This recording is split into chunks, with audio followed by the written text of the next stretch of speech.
entonces el sacerdote me dio un ultimátum, no sé cómo se dice la palabra en español, pero él me dijo, o te quedas predicando la doctrina católica o te tienes que salir de líder. Yo, padre, como le dije en aquel tiempo, yo le dije, padre, yo me salgo como líder porque yo no voy a cambiar mi manera de predicar. Tremendo. Ok, entonces, pues ahí hizo todas las gestiones, todas las reuniones, todo lo posible y me sacaron de la Iglesia Católica, me botaron de la Iglesia Católica. Me dolió tanto porque llevaba 16 años como líder, conocía a toda esa gente, me dolía dejarlos, pero primero para mí siempre fue el Señor. Entonces, bendiciones a todo ese público hermoso que nos ve desde nuestro canal oficial de YouTube y también de las redes sociales. Hoy seguimos en este proyecto de podcast donde tenemos acá un invitado muy especial. Hoy tenemos un invitado que es el líder del ministerio Casa de Oración en Estados Unidos y un ministerio que ha impactado naciones y levantado iglesias alrededor del mundo completo. Hoy queremos conocer más sobre su visión, sobre su historia y lo que Dios está haciendo a través de este ministerio, ya que este ministerio es un ministerio. ¿Ustedes recuerdan la historia de la 95 tesis de Martín Lutero? Es un ministerio que hace una reforma y sale desde el corazón de la Iglesia Católica para reformar y para avivar el mundo. Tremendo. Tenemos al invitado especial el día de hoy y voy a dejar que se presente con todos ustedes. Mi nombre es Carmelo Velázquez. Soy de la Iglesia Carismática Casa de Oración en Brooklyn, Nueva York. Y estamos ahí en esa iglesia ya 35 años. 35 años en esa iglesia. ¿Cómo nació este ministerio de Iglesia Carismática Casa de Oración? ¿Nos podría explicar? Bueno, este ministerio nació en 1990. Sucedió que yo era carismático católico. Yo me convertí al Señor en el 1973, cuando yo recibí el poder del Espíritu Santo y cuando ahí yo nací de nuevo. Estando aún en la Iglesia Católica Romana, nosotros nacimos de nuevo, yo nací de nuevo y entré a la Iglesia Católica Romana a trabajar activamente. Yo estaba trabajando activamente. Ya de una vez, a los meses, me pusieron a dirigir un grupo de las casas. Yo era el líder de un grupo de las casas y entonces después me hicieron líder de la Iglesia Católica a Nuestra Señora del Perpetuo Socorro en la Quinta Avenida de Brooklyn, Nueva York. De ahí en adelante, pues yo dirigí el grupo de oración que le llamaban en los carismáticos y ahí yo predicaba a Cristo céntrico. Yo no predicaba doctrinas católicas porque yo entendí el día que me convertí, ese día yo entendí que yo tenía que solamente predicar a Cristo porque solamente Él fue el que me salvó.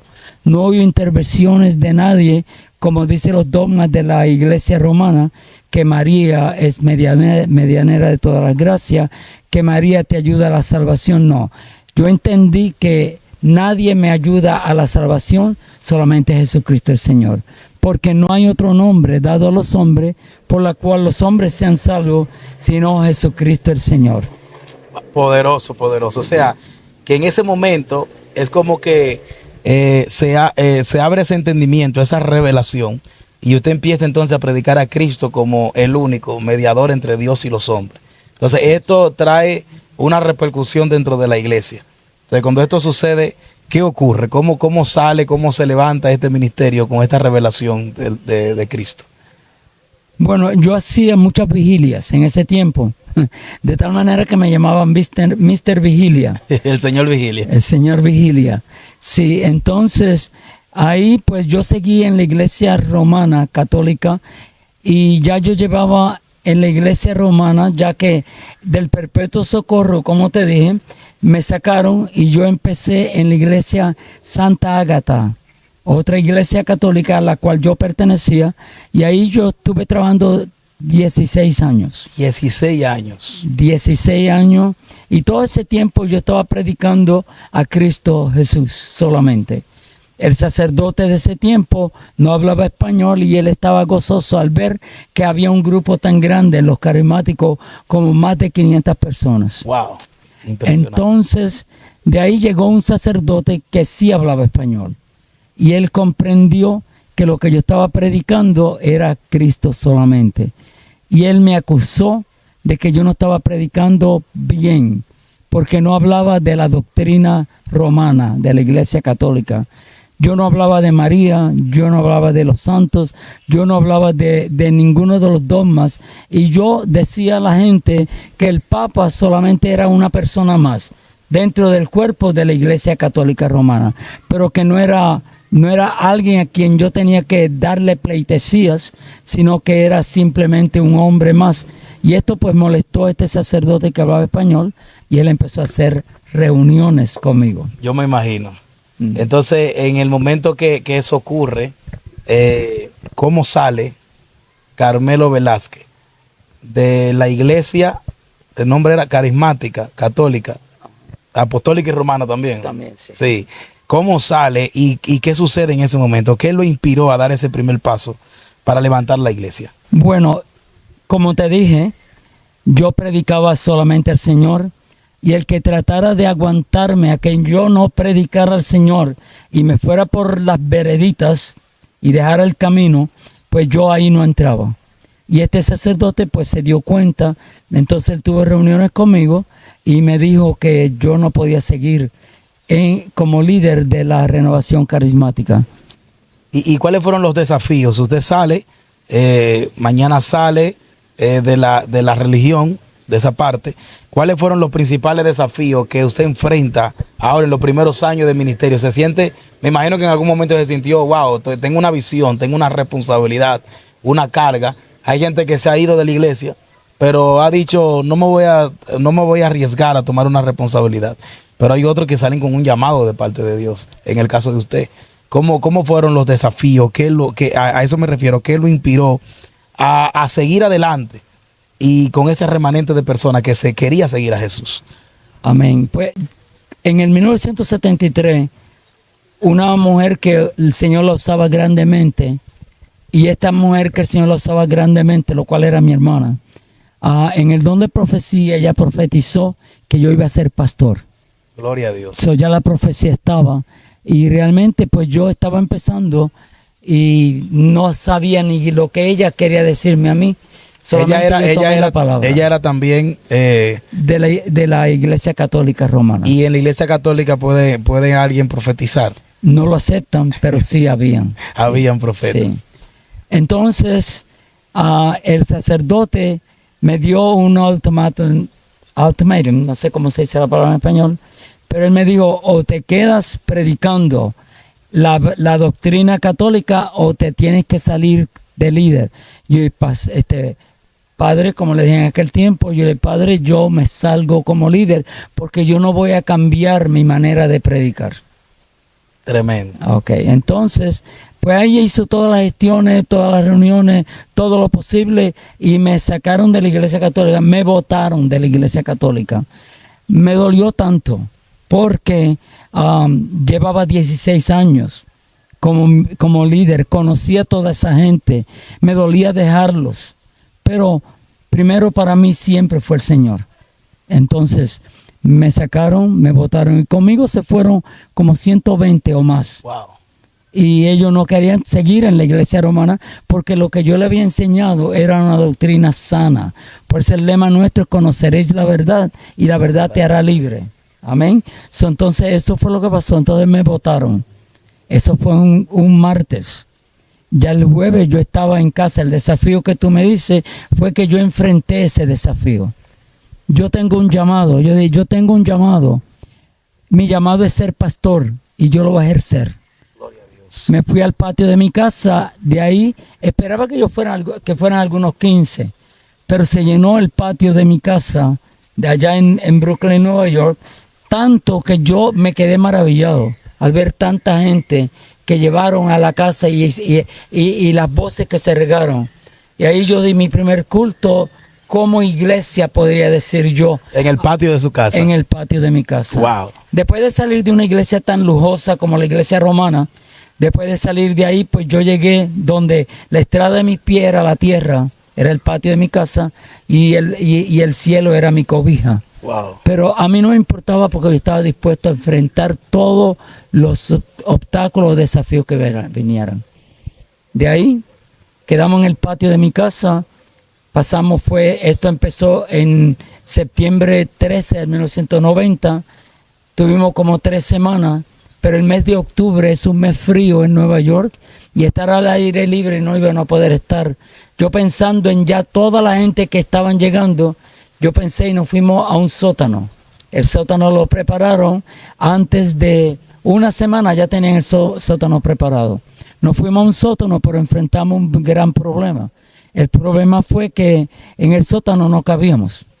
Eran demasiadas personas. Éramos demasiado. Entonces mi hermano me dio, él tenía un supermercado, me dio los saltos en los cuartos que había. Y entonces estos hermanos en menos de 2 meses o 3 ellos hicieron un templo allá arriba. Hicieron un templo. Rompieron todo, hicieron baño, hicieron todo. Y ahí nos empezamos a reunir como por año y medio. Por año y medio, tremendo. O sea que cuando Dios llama a un ministerio, si es Dios que lo llama, Dios va a suplir los recursos. Independientemente de que, o sea que los desafíos te pudo sobrepasar estos desafíos. Una de las preguntas que quiero hacerle es, ¿cuál ha sido el reto más grande en su liderazgo? El reto más grande, especialmente al comienzo, el reto más grande era que teníamos que tener un templo. Si éramos una iglesia, yo dije, Señor, esto es una iglesia y tú me diste el nombre, se llama Casa de Oración, pero tenemos que tener un templo. Entonces, las propiedades de Nueva York estaban bastante caras ya y yo tenía que comprar una propiedad, buscamos, pero había un problema, no teníamos nada de dinero. No había nada de dinero. Solo había fe. Solo había fe, exactamente. Entonces, ahí empezamos a hacer pro templo. Tienes que ver, las hermanas vendían comida, vendían todo, vendían al frente de la iglesia donde nos estábamos reuniendo. Yo he escuchado, en nuestra iglesia, por ejemplo, yo como pastor, se hace pro templo y profundo, pero yo he escuchado pastores amigos que ellos dicen que la iglesia cristiana no puede hacer pro templo o profundo, porque ellos avalan eso cuando Jesús entró al templo y desbarató todo, pero yo les digo que es un contexto fuera de contexto, porque Cristo lo hizo, porque ellos habían convertido a la iglesia en un mercado. Porque la iglesia cristiana no tiene de dónde sustentarse. Entonces la única forma es que la iglesia trabaje. ¿Qué usted opina sobre ese tema? Bueno, ellos lo dicen porque no han pasado la necesidad. Porque no han pasado la necesidad. Si tuvieran la necesidad de tener que comprar un templo, yo creo que el Señor con todo su corazón nos bendeciría. Así es. Y así lo hizo. Amén. Nosotros sacamos, el templo costó $515,000. La iglesia trabajando y creyendo. Y la iglesia empezó a trabajar y creyendo. Y ahorramos dinero para dar una entrada de ese edificio. Después yo me quedé con una deuda de $165,000. Wow. De $125,000 para comprar el edificio. Pero lo más importante es cuando una persona, por ejemplo, mi persona, se le presenta un obstáculo de esa manera, pero tener la braveza, tener el valor de entrar y decir yo lo voy a hacer. Es un reto. Eso es un reto grande que solamente con fe se puede hacer. Yo dije, yo lo voy a hacer, yo voy a tomar esos préstamos, yo los voy a cumplir. Y entonces, pero no solamente se quedaba ahí, nosotros compramos un local donde era un sitio que no era iglesia. Teníamos que hacerlo iglesia. Teníamos que buscar $200,000 más para hacerlo iglesia. Y estamos hablando en ese año, no es como ahora, que $200,000 lo consigue cualquiera. O sea, no es como ahora. Eran $200,000. Pero lo encontramos, lo que he prestado de los mismos hermanos. Y mira, pastor, yo le pedía prestado a los demás y a los de la iglesia. Y hubieron un grupo bastante grande que unos nos prestaron $25,000, otros $15,000, otros $10,000, otros hasta que reunimos los $200,000 para hacer el templo, que era lo más que me importaba a mí, hacer el templo. Gloria lo a Dios. demás iba a llegar. Tremendo. Así es que compramos el edificio, lo hicimos iglesia. Espero que un día vayan por Brooklyn y nos visiten y vean la iglesia que el Señor nos regaló. y ahora estamos en ese lugar. Pagamos los $125,000, pagamos los $165,000, pagamos los $200,000 y ahora la iglesia está fuera de deuda. Y el templo está ahí. O sea, es un resultado de la fe. Es un resultado. Así que los pastores que nos están viendo, que están viendo esta entrevista, que caigan en esa, de que no, que la iglesia, que no puede hacer profundo. Dios no va a venir del cielo a traerle a usted el dinero. Dice la palabra que la fe sin obra es muerta. Mire, un edificio.